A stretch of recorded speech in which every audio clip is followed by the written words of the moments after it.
D'abord, féliciter Monsieur le recteur, professeur Baïdalaï Kane,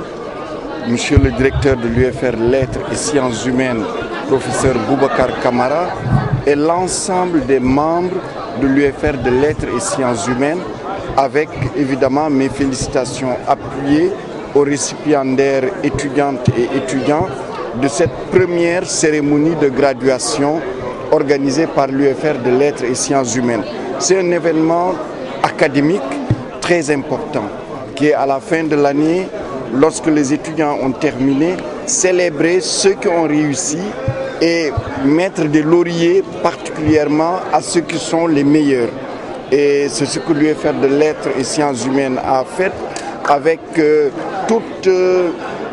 le cérémonial lié à la tradition universitaire et académique. C'est pourquoi je suis très honoré d'en être le parrain. J'en suis très fier et je l'ai dit tout à l'heure et je voudrais féliciter à nouveau l'UFR Lettres et Sciences Humaines et féliciter le recteur parce que les résultats obtenus dans les différents concours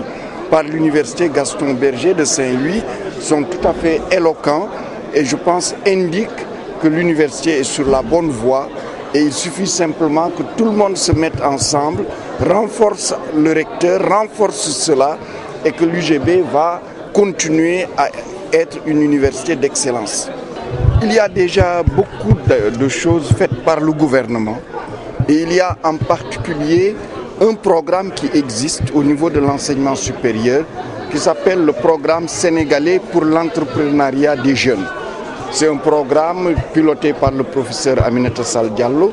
qui concerne les jeunes qui ont un diplôme et un projet d'entreprise. Et ils sont formés pendant 1 an pour être de grands managers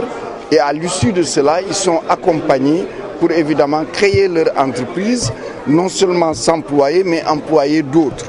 Il y a aussi tout le travail aujourd'hui fait au niveau du site campusn.sn, au niveau du site du ministère et au niveau de plusieurs pages